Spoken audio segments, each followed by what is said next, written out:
Hey, I'm Tamara Kandaker, and you're listening to the Decibel from the Globe and Mail. So it's been almost 1,000 days since the two Michaels, Canadians Michael Kovrig and Michael Spavor, were detained in China and accused of being spies. They were arrested shortly after the RCMP detained Huawei executive Meng Wanzhou at the request of the United States. And the arrests are widely seen in Canada as retaliation from China, and they've been called a form of hostage diplomacy. It's strongly been hinted that were Meng to be released by Canada, or potentially if the Americans dropped an extradition request, the two Michaels would find themselves released. James Griffiths is the Globe's new Asia correspondent. He's based out of Hong Kong, and he's been following the story. So, what'll happen to these Canadians if the court rules in favor of Meng Wanzhou's extradition? And how does Joe Biden being president change the equation? There's a lot going on here. The two Michaels have found themselves at the center of a political battle between two superpowers, and so has Canada. Today on the show, we're going to try to bring you up to speed on these cases so far, talk about what options Canada has, and where this could be headed. You're listening to The Decibel.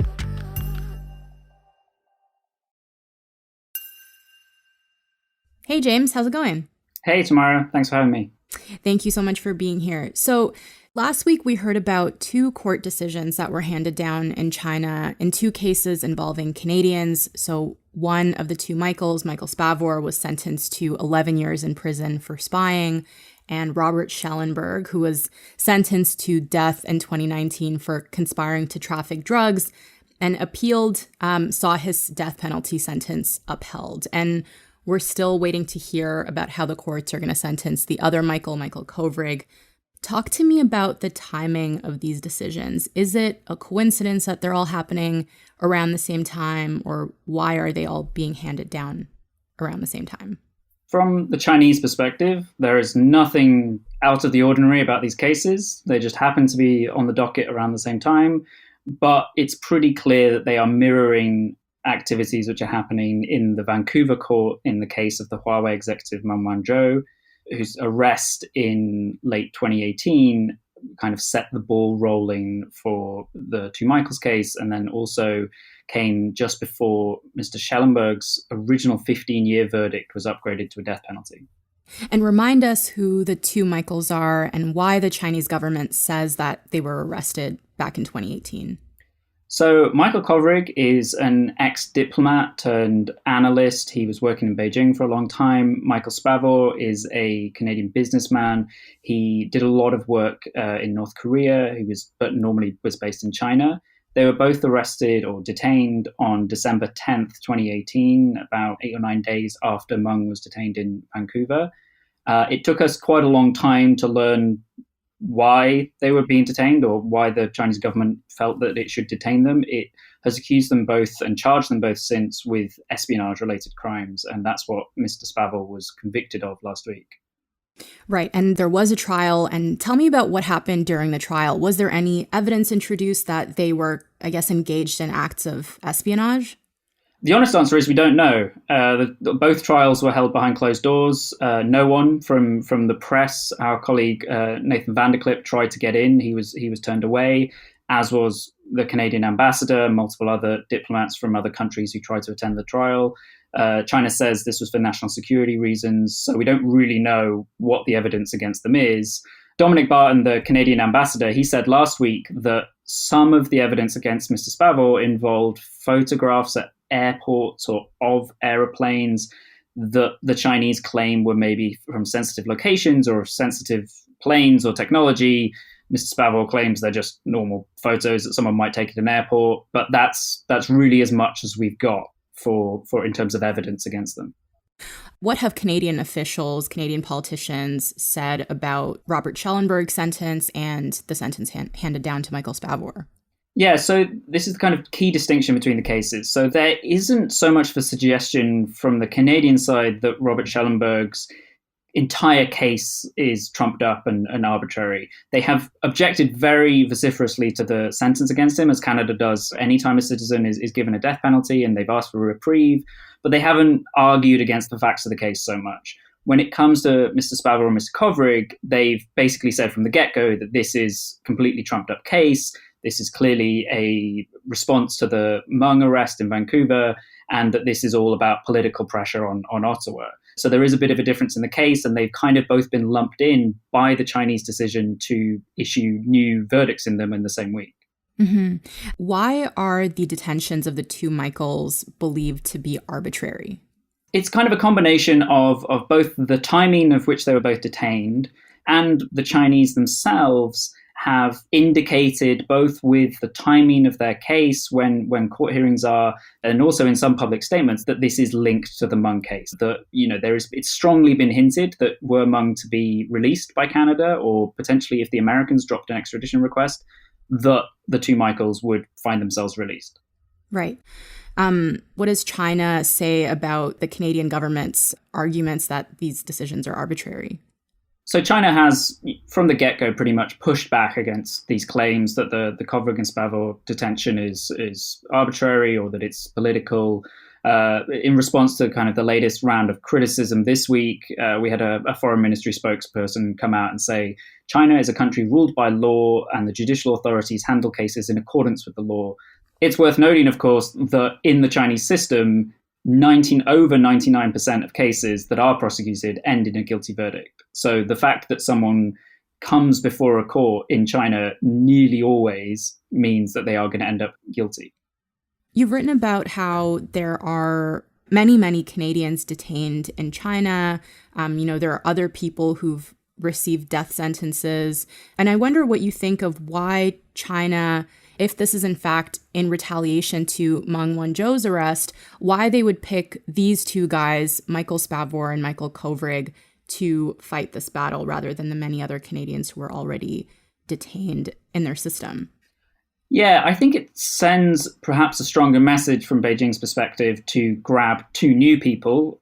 There's also an interesting point that Kovrig, as a former diplomat, is a very, very kind of strong signal to send to Ottawa, and his treatment also breaches the Vienna Convention, some people have argued, because of the way he's been treated and potentially things he's been interrogated about to do with his previous diplomatic work. Mr. Spavor is more interesting because he doesn't have that same diplomatic background. He has somewhat obscure dealings in North Korea, a lot to do with tourism, a lot to do with kind of building up business relations between the outside world and North Korea within the limits of sanctions. It could just be that he's unlucky, that they were looking for someone who had some kind of tenuous link to Michael Kovrig that they could then use against him.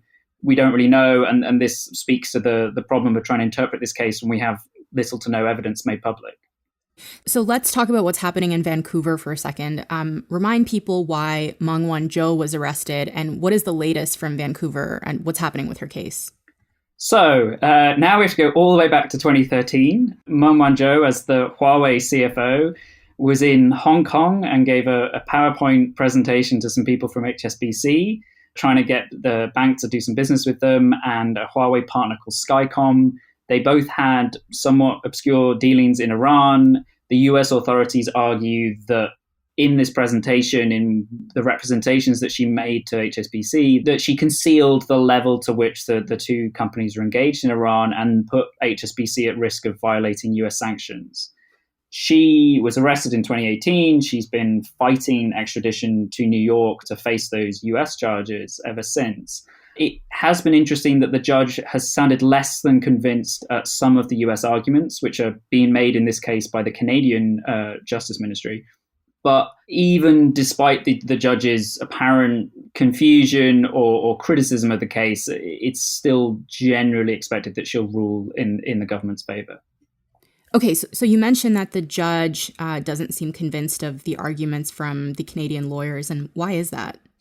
Well, I think this speaks to just how complex this case is and how kind of tenuous, to a certain extent, the US argument is. So this is Associate Chief Justice Heather Holmes, who is a former prosecutor specializing in corporate crime. And even she said this week that she has great difficulty understanding just what the US is necessarily alleging. Because it's all about the language that was used in making this presentation. And then, of course, the outside political nature of this entire mess makes it all the more important, I think, for the judge to get it right, and why she is maybe really trying to drill down on what the government is claiming.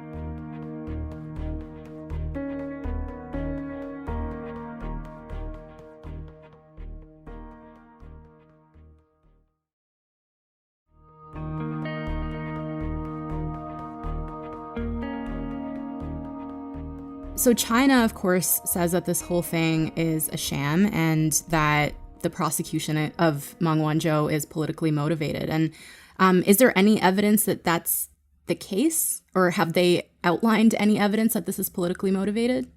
So similar to the case that Ottawa makes about the two Michaels, China kind of points to other things that were going on in the world at the time that Miss Meng was detained, particularly Donald Trump's long-running campaign at that time against Huawei to try and block Huawei from various allies' 5G networks, his pressure campaign against Iran, and his trade war with China. And so they argue that look, this was just one part of that, and that potentially that he was maybe saw Miss Meng as kind of a hostage in that, or that wanted to use her as a bargaining chip in the trade war. US has always said that's not true. Ottawa says it's not true as well. But in China's defense, Mr. Trump did say within 2 weeks of Miss Meng's arrest that he thought that it would be good for what he was then saying would be the largest trade deal ever made. And he also said that he would certainly intervene in the case if he thought releasing her was necessarily to get that trade deal. And Miss Meng's lawyers kind of seized upon those comments and said that she was basically being made into a bargaining chip, and that this was all political, and that actually the US didn't really care about the offense that she was alleged to have committed, and that they were simply, essentially using her as a hostage in the way that China has been accused of using the two Michaels as a hostage. And so what's going to happen if the judge rules against her? What happens next? She will appeal. She has a very, very, very expensive legal team gathered in Vancouver. They will appeal. This case will go on for probably another few years, and she'll remain in house arrest in Vancouver while she fights that. A lot of people close to the two Michaels have kind of been urging people not to think of this as something that's going to be wrapped up anytime soon, and certainly not with whatever comes out of the BC court this month, perhaps, that this is a case that could go on for years. So the idea is that China wants to put pressure on the Canadian government to release Meng Wanzhou through these allegedly arbitrary detentions and sentences, but Meng Wanzhou's extradition process could drag on for years. If it continues within the standard legal procedure, yeah. The Chinese would argue, and quite a lot of critics of both the Trudeau government and also the way the Americans have handled this would argue that there is a political solution to this. Either the Trudeau government could intervene and simply drop this case. They could refuse to extradite her unilaterally, or the Americans could drop their extradition request, or the Americans could also strike a deal with Huawei to pay some kind of fine or other restitution and drop the request to seek Meng's extradition in return for that. Mm-hmm. So there is a potential political solution, but the legal solution is definitely years off. And so far, Trudeau has refused to intervene. And why is that? And can he actually do something to intervene in an ongoing case? He would argue that were he to do so, that this would be interfering in judicial independence. But ultimately, it's his attorney general who's fighting this case on behalf of the Americans. The decision to extradite is one that will be made by his government in the end. But the other side of this is that he's also argued that if Canada, in particular, were to let Meng go, you're basically going along with China's hostage taking. You're giving in to this action by Beijing. But it's hard to see that there's much other way of getting the two Canadians home. So Ottawa is kind of in an impossible situation here. What has Canada done so far to secure their release? And what kind of action are Canadian officials taking right now? Dominic Barton, the ambassador to China, has repeatedly said that this is his number one priority. He's been lobbying the Chinese any chance he can get. Trudeau as well has attempted to pressure China both publicly and in private. They've attempted to pressure two consecutive US administrations now to get on board with this. Supposedly they're making some headway with getting the Biden team to take a different stance than Trump did. But beyond diplomacy, both public and behind closed doors, it's difficult to see what Canada is doing. Certainly there's been no kind of punitive measures against China that could be seen as a way to try and force this case to a resolution.